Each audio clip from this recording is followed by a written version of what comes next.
Shalom, Chevra. It is great to have you here with us. It is wonderful to discuss interfaith dialogue and theology with really a master scholar. And wherever you are in the world today, thank you for being with us. We will hear a presentation followed by an opportunity to ask some questions. Of course, you can always put thoughts and questions in the chat if you're live, or if you're on the live stream on the Facebook live stream, we'll monitor the questions over there.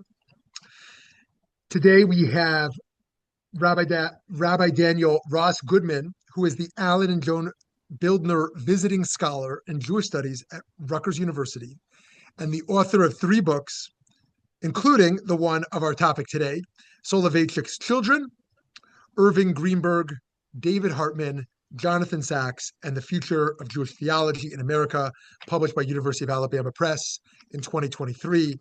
I have enjoyed that book immensely, and I have been influenced by those 4 thinkers very much. And I've also been influenced by Rabbi Daniel Goodman. And so I'm thrilled to have the chance to learn from him today. So, Rabbi Daniel, thank you for being here.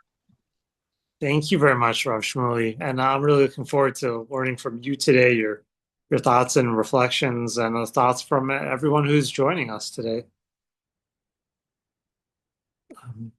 All right, so we can begin. Thank you so much again for this invitation. It's really wonderful to be able to share some Torah today about these thinkers and so to learn from you. The topic that we've chosen is the ethics of interfaith dialogue. And I want to begin with the story of interfaith dialogue in Orthodox Judaism. Some of you may be familiar with it, some of you may not. But just to give a brief intro to where we've come from in this area of relations and dialogue with other faiths, where we are now, and then where we may be headed, or where I think that the Torah and ethics of what these thinkers have taught us should guide us to how to take the next step in that area in our time and beyond. So where have we come from in this area? Some of you may know that even though today Jews and Christians, I'm going to focus on the Jewish-Christian relationship because that's where the crux of the interfaith dialogue question in Judaism and in Orthodox Judaism really came up and really was first grappled with. So focusing first in that area, the Jewish-Christian relationship today, we kind of take for granted as being mostly a good one, as friends of that Christians are friends with Jews. Some of our best friends, politically speaking, in the world happen to be Christians, evangelicals, Catholics, Protestants, are really Christians of all stripes, especially evangelical Christians in the U.S. for various reasons, but even Catholics too. The relationship between Catholics and Jews generally tends to be good.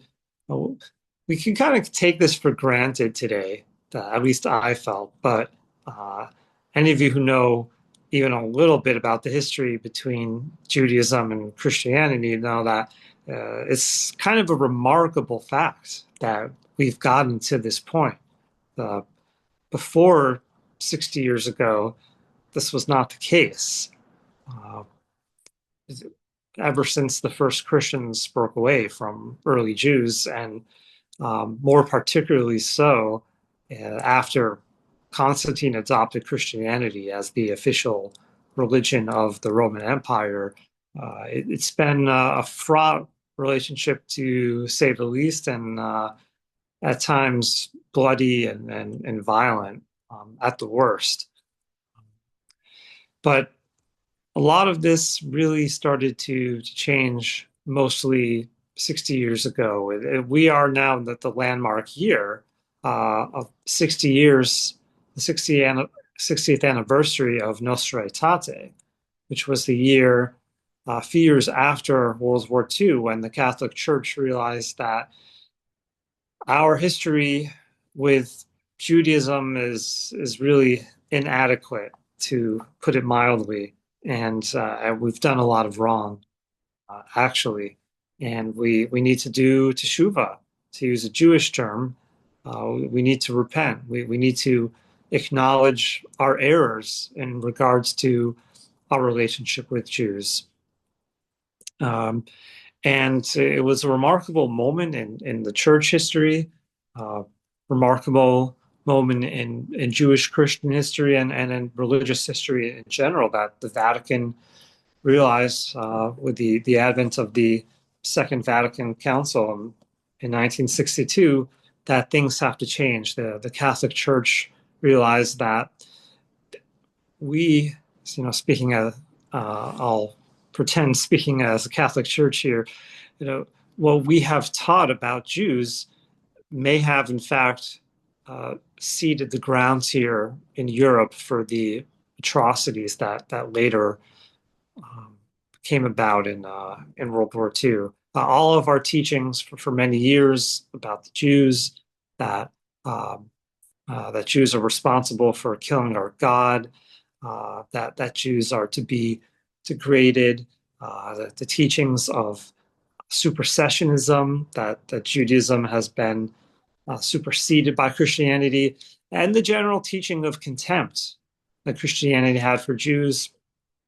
Catholic Church realized that all of these teachings, even though we may have not been responsible for the Shoah directly, we may have helped embed it in the environment of Europe, and so that has to change. And they did.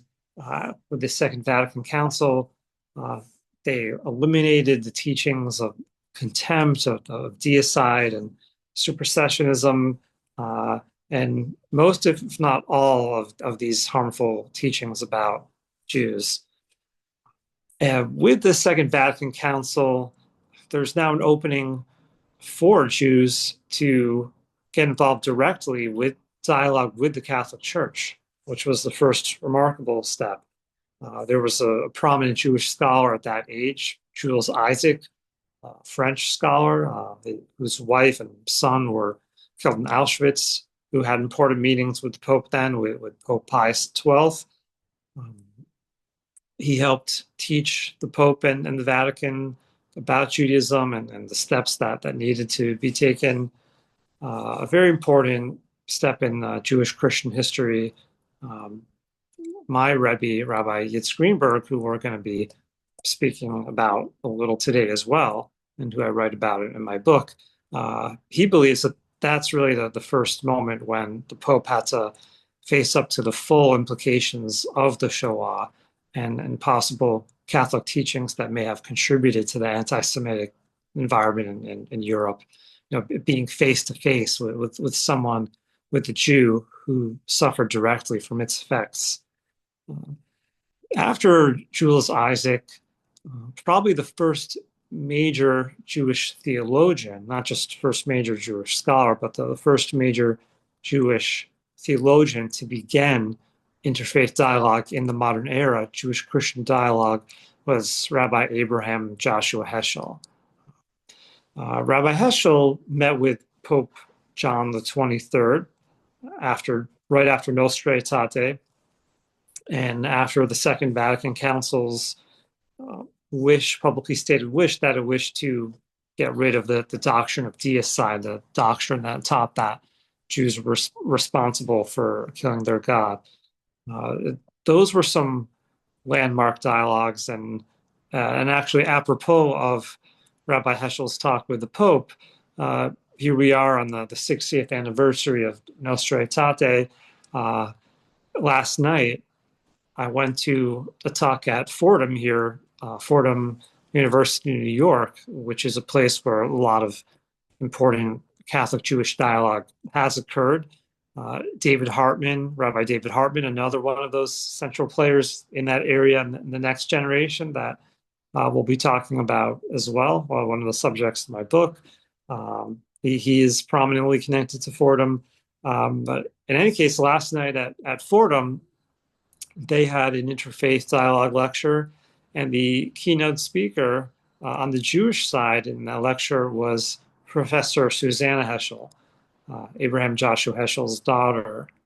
So it was really appropriate that here on the 60th anniversary of that date, and with everything that Rabbi Abraham Joshua Heschel contributed to that area, that his daughter, great scholar in her own right, Professor Heschel, is now continuing that dialogue today. I don't know if that that talk is going to be made available on video, but I would really recommend that. Continuing for us here with after Rabbi Heschel, there was a lot of interesting reactions to his meeting with the Pope in the Christian world, in the Jewish world. In the Jewish world, Reforming and conservative Jews had an easier time with it. Orthodox Jews, not so much, as you might imagine at the time, to do something so new, so groundbreaking, so radical. The Young Israel was the first Orthodox movement to come out and say publicly that what Rabbi Heschel did was not right. He should have not done with this, and that led the way in some ways for Rabbi Joseph Soloveitchik, first major player in this area on the Orthodox side, who came in here and said, following up on what Young Israel said, Rabbi Soloveitchik, some of you may be familiar with his essay Tradition on this topic, his essay Confrontation, that was first published in Tradition. That essay was first given as an address at an RCA event, Rabbinical Council of America event. And Rabbi Soloveitchik's position essentially in this address and later this essay Confrontation was that even though civic dialogue between Jews and Christians is okay, any theological dialogue is usher, basically is prohibited, or he would say is inappropriate. And the reasons he gave, though, for this prohibition weren't very halachic. He wasn't exactly writing a teshuva in this regard. This wasn't shut. This wasn't halachic responsa.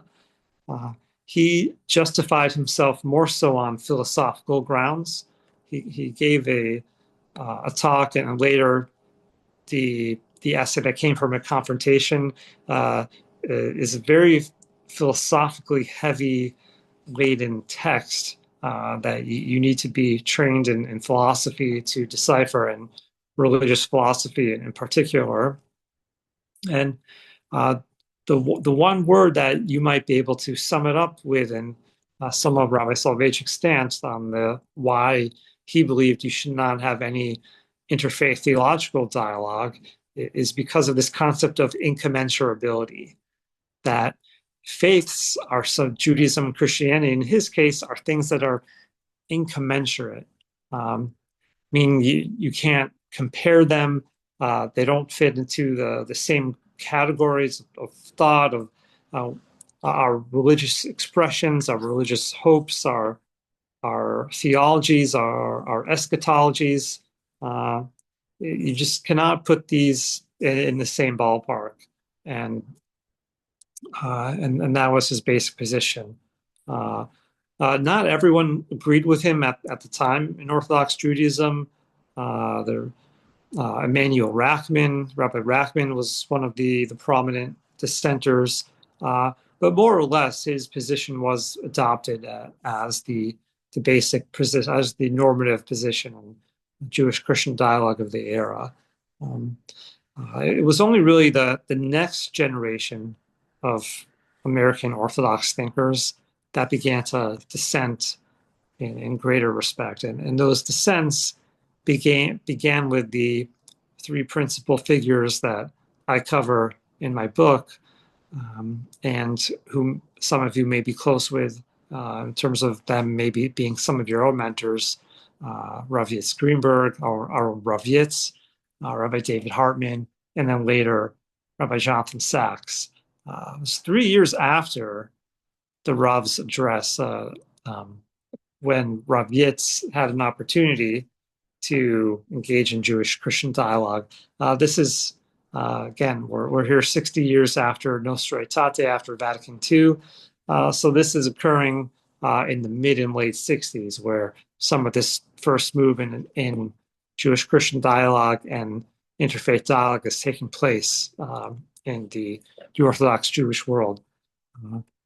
Rav felt that his Rebbe's view on interfaith dialogue, Rabbi Soloveitchik's view, well, he respected it, but he politely disagreed with it. And his basic position was that he went to his Rebbe, Rabbi Soloveitchik, and said, Rebbe, I understand what you're saying, but you've always taught me that all of our decisions in life should be grounded in halacha. And your reasoning for prohibiting interfaith dialogue doesn't seem very halachic to me. It seems more based on policy and less based on Jewish law. So, in my view, Rav was saying, I think that if this is okay halachically, if there are no real halachic reasons to prohibit Jewish-Christian interfaith dialogue, policy-wise, I think this is very important to continue building this relationship between Jews and Christians to make sure that what happened in Europe in World War II and everything before that doesn't happen again. And also, Rabbi believed that we should be accepting of the teshuvah that Christians were doing. Here they are putting themselves forward as contrite, as remorseful for their teachings about Jews. We should welcome that. And we should work with them and partner with them in the present and the future. So that was his reasoning. He's written, and he said, Rav has written, and he said that he had private conversations about this with Rabbi Soloveitchik, and Rabbi Soloveitchik, the Rav essentially acknowledged to him, to his Talmud, that, you're right. Halakhically, there are no reasons really to prohibit this, but for different reasons, I felt that I needed to say what I said. And if you want to engage in Jewish-Christian dialogue, you can do it. I trust you. Essentially, Rabbi Soloveitchik was saying to Rav I trust you. This is what Rav has recounted to me as well. But he didn't necessarily have that same trust for the Hamonam, for everyone who wasn't necessarily trained in theology and halacha and Jewish philosophy in the same way that Rabbi Greenberg was. Rabbi Greenberg, at the same time, he was grateful for Rabbi Soloveitchik's permission to engage in interfaith dialogue on a theological level, but he felt, well, how come you're not saying this for the public as well? I think it would be really beneficial for the public to hear this, but that was as far as Rabbi Soloveitchik was willing to go on that topic. So Rabbi was the first major one, as I've said, to initiate Jewish-Christian theological interfaith dialogue. Rabbi David Hartman, there were others of that era, that second generation of American Jewish theologians. Rabbi Shlomo Riskin comes to mind. Another really prominent one that I've studied and I've dealt with in my writings, and some of you may have studied with as well, was Rabbi David Hartman of blessed memory. Rabbi Hartman was among the Talmidim, among the students of Rabbi Soloveitchik that I examine in my book, Soloveitchik's Children, Rabbi Greenberg, Rabbi Hartman, Rabbi Sachs. Rabbi Hartman was the only one to actually have gotten smicha from, from the Rav, to actually have gotten ordination from Rabbi Soloveitchik at YU. So he was, in the traditional sense, the closest of Rabbi Soloveitchik's students. And in another sense, he was one of the students who departed farthest from him. Some might argue in halachic ways, some might argue on in theological grounds as well. But in terms of the Jewish-Christian theological dialogue issue, it's a bit more complex and I think a bit more intriguing, because Rabbi Hartman, after learning with Rabbi Soloveitchik at YU, the Rav saw that his student, the student of his, David Hartman, was not only interested in Halakha and Gemara, he was also very interested in religious philosophy. And to the Rav's credit, the Rav was able to sense the personalities and the unique needs of his Talmidim. And he saw that the unique need of his Talmid here, Rabbi David Hartman, was this was someone who needed to study, needed to have the opportunity to study religious philosophy a little bit more than what he was getting at YU in Washington Heights. So Rabbi Soloveitchik came to David Hartman at the time, and he said, I think that you should take this opportunity to study what you want in terms of religious philosophy, and I would suggest that you study at Fordham. Apropos of my mention of Fordham a few minutes ago. Fordham, some of you may know, is, even though it's an excellent secular institution today with all kinds of schools, a business school, a law school as well, but it's a Catholic school, and it has a Catholic identity, and the religious philosophy and theology there, if David Hartman was going to be studying there, was going to be grounded in Catholicism. So for Rabbi Soloveitchik to recommend that one of his students study at Fordham, the Catholic school, was really a remarkable thing. But he did that. He let David Hartman go. He encouraged him to go there, and that's where David Hartman ended up getting his doctorate. And that was one indication that the prohibition that Rabbi Soloveitchik set in place on theological dialogue between Jews and Christians may have not been so clear-cut as maybe imagined from a straight reading of Confrontation and the Rabbi Soloveitchik's other addresses. Another indication, that there are several others, is that Rabbi Soloveitchik's famous essay, Lonely Man of Faith, was first delivered at a Christian seminary in the Boston area in the 60s. So how could the Rav be saying that there can be no dialogue on a theological level between Jews and Christians? Our religions are incommensurate. We can never understand each other, never compare with each other. How could he be saying that, but yet be giving a talk on Jewish theology at a Christian seminary? And other indications as well stem from his writings. If you study his writings, Only Man of Faith, Halachic Man, his philosophical writings are filled with citations to Christian thinkers. So this was clearly someone, Rabbi Soloveitchik was clearly someone who studied Christian thinkers and who used them in his own writings on Jewish philosophy and theology.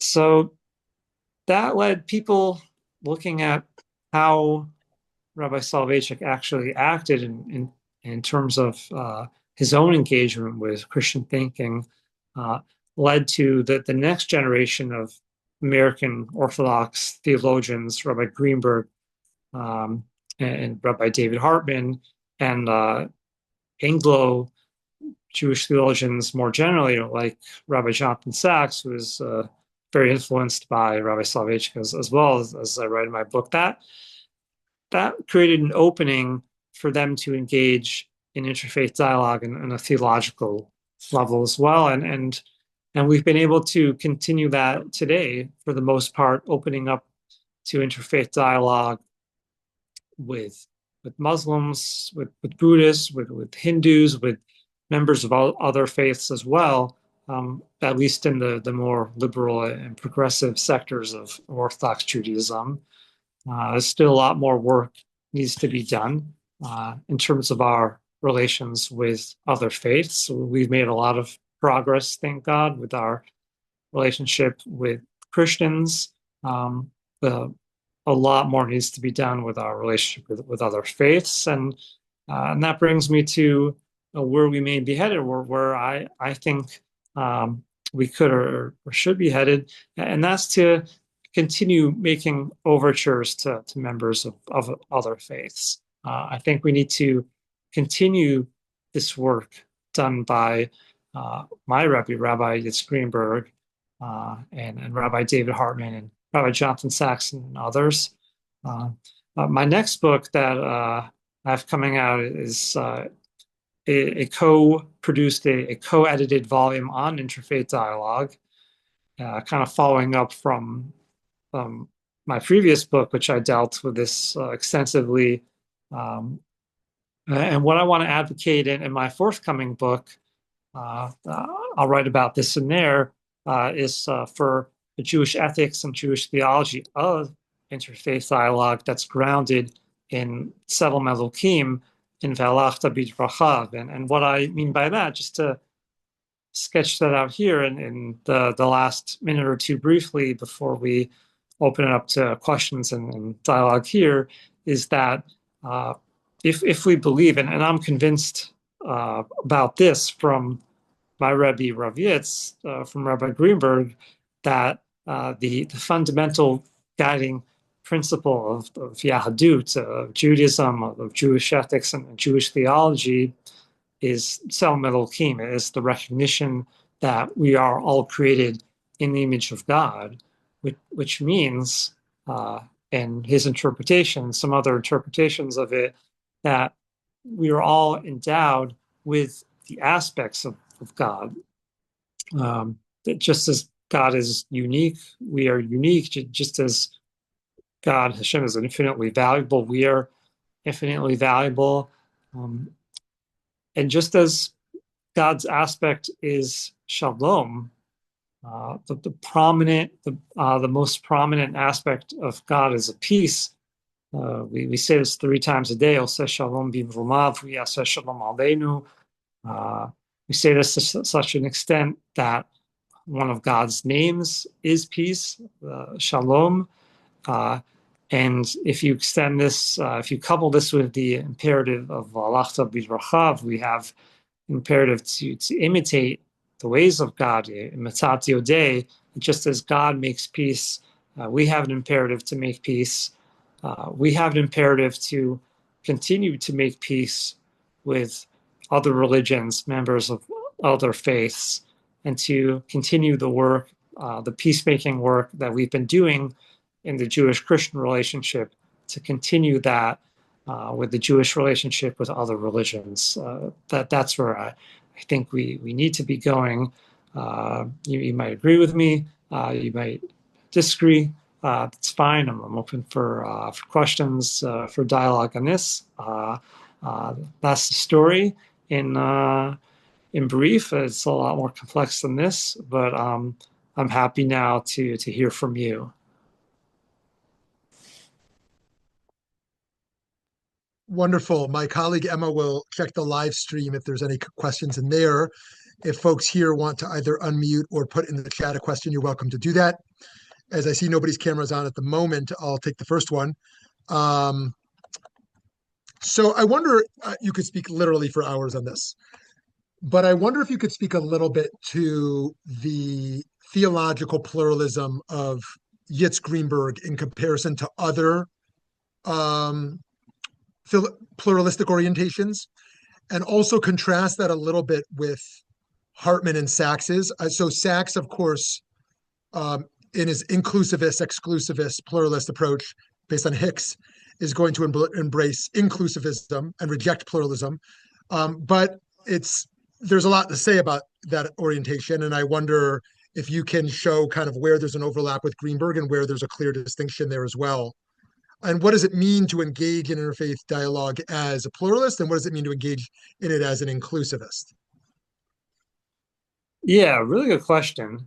Uh, I think for me, yes, Greenberg's pluralism is grounded in his approach to covenant as well, and how he understands the covenant between Jews and Hashem, and also how he understands the possibility of having covenants with that that God could make covenants with other nations, with other peoples, um, and because he with his understanding of covenant theology, um, I think that um, that allows him to and his belief. This is my understanding of his thought, his understanding that God can make multiple covenants.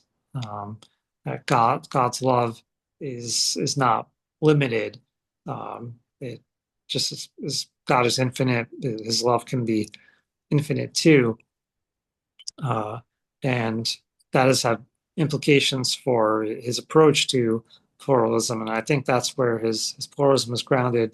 Uh, I I think that David Hartman's conception of pluralism is grounded covenant as well. He disagrees a bit with David Hartman disagrees with his Rabbi with Soloveitchik on how to understand covenant, um, and then in Jonathan Sachs, although at first he seemed to be accepting of some pluralistic arguments in the interfaith front. He kind of revised that a bit, at least in his second edition of the book Continuity of Difference. And you could argue, as you're doing, that he moved in a more inclusivist as opposed to a pluralist direction. I actually I haven't studied this in the religious philosophy as well as I think you have in terms of the differences between inclusivism and pluralism. My work is more in the traditional Jewish theology on this, as opposed to the general religious philosophy. So you're probably more equipped to speak about this than I am in terms of how someone being an inclusivist might differ as opposed to a pluralist in their approaches to interfaith dialogue. Awesome. I see Rabbi Glicksman's camera's on. I don't know if he wants to jump in at all. He doesn't need to, but if you'd like to, give him the chance.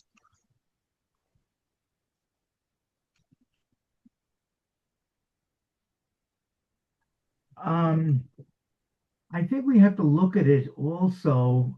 We're looking at the global, with thinkers and philosophers and people who are writing and disciples of Rabbi Soloveitchik, but also to see what's going on in the real world. Now, when I was a pulpit rabbi in New Jersey, I was part of a coalition of religious leaders, actually as representative of the state RCA, and I had to interact. And my instincts were to interact and to be pluralistic or inclusivism. I didn't differentiate between those terms, but and this was in the 1980s. When I went into chaplaincy, the our encounters with other faiths became even more, part of what we did. We had Christian patients in our facilities. I had rosary beads in my drawer. in my desk drawer to give out to patients. And I remember a meeting of nursing home Orthodox rabbis that were meeting with Herschel Schechter, another disciple of Rav Soloveitchik, who's not in this world, not dealing with these questions. And a question was asked. I think I asked the question, if we're permitted to call a priest to do the anointing of the sick, which is what the current term for the last rites. And if his initial reaction was no, according to the Rav, Shituf is even us for Christians. That's Avodah Zarah, and we shouldn't do it. You can get somebody else to call, which you really can't do if you're a chaplain in a facility. You can't just delegate that and say, I won't do it. And in the discussion, one of the Haredi chaplains said, I call the priest several times a week. So I'm saying in the real world, and different rabbis may be in different situations. I think there is a lot of this dialogue. And I didn't have all the writings. I came to the writings of Yitz Greenberg, who was my Rabbi, my history professor, much later, and helped me to continue to think. But I also came to this idea of multiple covenants from the book of Genesis. What do the Chachamim say? That God took earth from all four corners of the world, so nobody should say I'm better than anybody else. And then you go on. Abraham dealt with people who were bringing sacrifices, making covenants. So there is a precedent, and of course the Torah is speaking about Avodah Zarah, but the Avodah Zarah is that Hashem, Amalek, and the Canaanite, that was, those Avodah Zarahs were paganism, and they also included activities that certainly went against the Torah and against morality. So I think there's, those of us who didn't have the benefit of a Zoom session to think about what's the future is going to be, I think we had to deal with these issues, on an ongoing basis. That's just observation, what it's worth. Yeah, absolutely. I think it's worth a lot. I couldn't agree more. I think that it's very easy on an academic level if you're just learning in shir and in yeshiva or seminary or very isolated Jewish environment to say that, oh, it's us, or you shouldn't have any dialogue with Christians, this kind of thing. But in the real world, we have to work with Christians, live with Christians. If you're a pastor, if you're a chaplain, any of that kind of work, you're going to be with Christian pastors and chaplains. We have to learn to live together in practical plane. So this just needs to, we have to learn how to have some kind of dialogue, some kind of relationship. Maybe if you really want to adhere to the Rav very closely, if you're more convinced by him than you are than by Rav Yitz or David Hartman, you could try to put some guardrails up within your relationships with the Christian colleagues that you may be working with, that you have to interact with, and thread that needle more carefully. But in general, we have to learn together, learn to live together. And I'm more persuaded by Rav Yitz's approach as well in terms of multiple covenants and religious pluralism, and Jonathan Sachs's approach as well, that as Jonathan Sachs laid out in Dignity of Difference before he revised it, which I think is his most the approach that's closest to what he really believed, because he was consistent throughout his career and his writings up to Dignity of Difference, that God offers multiple paths up the mountain.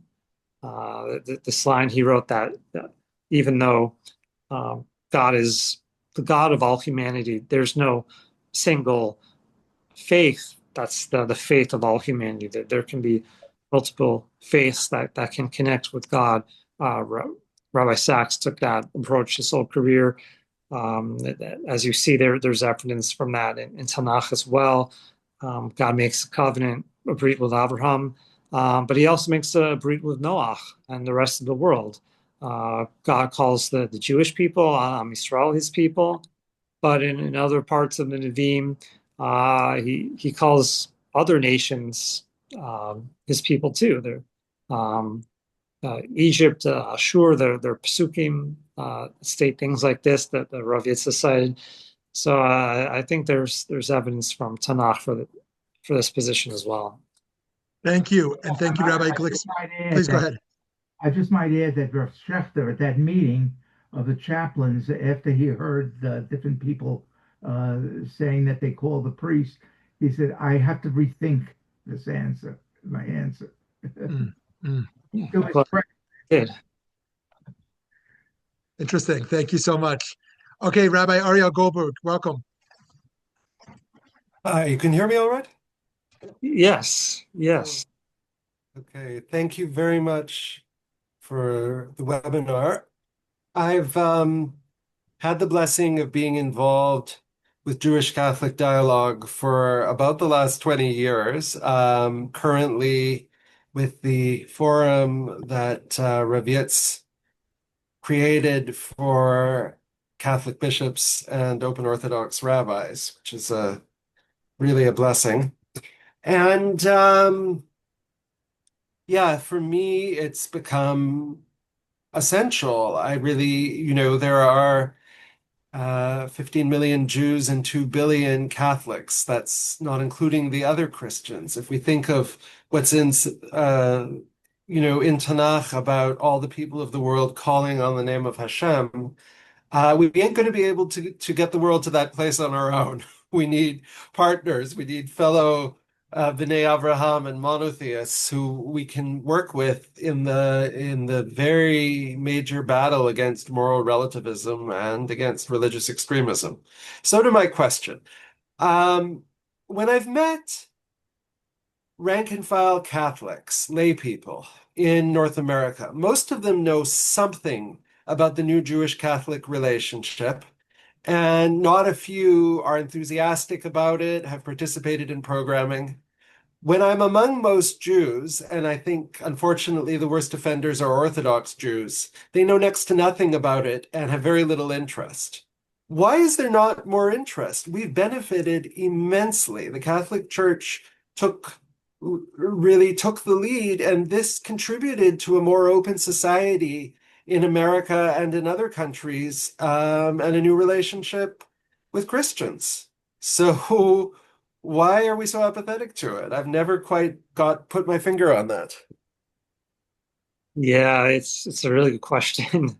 I wonder about it myself. I think that there might be a parallel in terms of the issue in parts of the Christian world and with the laity, when people aren't involved actively in interfaith dialogue and who stick kind of within their bubbles, just may not be as curious or to learn about other religions or as motivated, whatever it is. I think part of it maybe has to do with the teaching from the top down, how maybe we just haven't done a good enough job from our Rebbeim and our leaders on this issue to convey the importance of this area to the Hamonam, to the laity. The way that will be as effective about advocating for other issues in our community. We may not be as effective advocating about this one. I'm not really sure there. I think there are a number of possibilities why but it's definitely something that we should be working on, to correct. And I think that one of the hidden benefits, and again, this goes to the Rob's original criticism, if you pass the threshold where you're secure enough in your own hashkafa, then I think that being involved in interfaith dialogue makes you a better Jew because Kiyum Masha Ne'emar, it's not in the sense of disputing with Christians, but just being able to represent what we believe in and what our experience is as Jews. There's something very empowering about being able to do that. And it certainly helped to treat any deadness or apathy that I've had over the years. Yeah, it's empowering. It's potentially a Kiddush Hashem when you're able to represent Judaism fully and be fully grounded and confident, secure in your own faith, while having dialogue with others who are secure in theirs. That can be a tremendous Kiddush Hashem. And as you mentioned, it can potentially even strengthen your own faith. I think that Rav Yitz felt that. That's one of the reasons he was fine and even welcomed engaging in theological dialogue, interfaith theological dialogue. Rabbi Jonathan Sachs as well, that this was one of his positions, that there's nothing to be afraid of with speaking with Christians and people of other faiths, and it can actually enhance your own faith to do that. So we can say that Christian-Jewish dialogue might be at its all-time high right now. Islam-Jewish dialogue might be at its all-time low of the last 50 years, based on many experiences I've had and many colleagues have had. Buddhism and Jews have been exploring Buddhism for decades, of course, very deep relationship there. Let's talk about Hinduism for a moment. I don't know if you can see that. It's blurry for some moment. Maybe I'll get rid of my blur. Anyways, this is the new book by Rabbi Dr. Daniel Sperber, Indo-Judaic Parallels, Notes on Similar Motifs in Judaism and Hinduism. Rabbi Dr. Alan Brill also wrote a book on Hinduism. I wonder if you can speak a little bit to what you see happening on that front in the Hindu-Jewish relationship, given that it's outside a lot of the normal political paradigms, and what kind of opportunities you think that opens up as well. Yeah, this is one of the more fascinating areas of interfaith dialogue. I think that Rabbi Dr. Alon Goshen-Gottstein has written about this as well, and he may have been one of the first to really to explore this area. His book, Jewish Theology and World Religions, I think he has a chapter there or elsewhere to pioneer this field. You could say it's kind of unconventional, as you said. It's not in normal political bounds of where Jews are not interacting as much with Hindus typically as we are with Christians and Muslims. So politically, a little unconventional, theologically as well. It's not an Abrahamic faith, unlike Christianity and Islam and Baha'i faith as well. So it's not a natural neighbor in that regard. But because of the parallels there, as these scholars and theologians point out, and there are some, there's some really intriguing opportunities, especially not just on the political front. I think it's it could be important as Israel continues to rebuild from this war and its relationships with the outside world, their relations with India, with the major global power that India is becoming, on the theological, religious level as well. The Hindu diaspora is one of the more significant diasporas in the world now, in England, in the U.S. and elsewhere. So having good relations with Hindus going forward, and the significant population of Hindus could be as important as it has been to cultivate a relationship with Christianity and with Muslims, especially as on the political level, as Hindu immigrants elsewhere in the U.S. and Europe gain political power.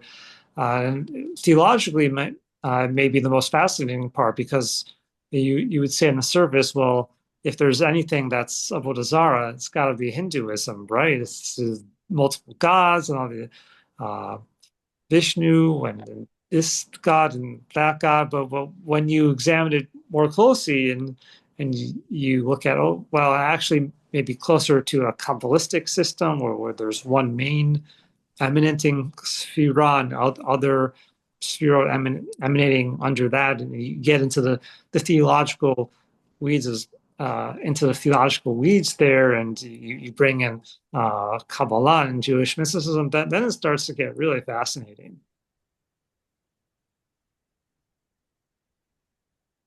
Awesome. Great. Who else has a comment or question? Emma, you seeing anything on the live stream yet or no? Nothing on the live stream yet. Great. Anybody else want to jump in here? And we should be wishing our Hindu colleagues and friends a happy Diwali. Diwali. Rabbi Goldberg, do I recall you're a Musmach of Rabbi Shlomo Riskin? I am. I don't know if I don't want to put you on the spot. I don't know if you want to speak to his approach as distinct from these other 3 or 4, but only if you feel comfortable. So I think, well, he's never been one to work out his thoughts in writing. So there isn't a lot to go on. I think that he views it primarily in terms of the Abrahamic religions needing to stand in solidarity as a kind of policy move against religious extremism. I never asked him, but I would wonder whether he sees intrinsic value to the dialogue or sees it more as a type of pragmatic move. Probably a bit of both. Yeah, right.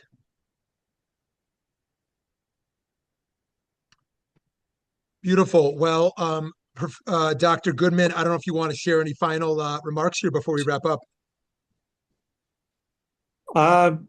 Just want to say to emphasize the Tselem Elohim point again, and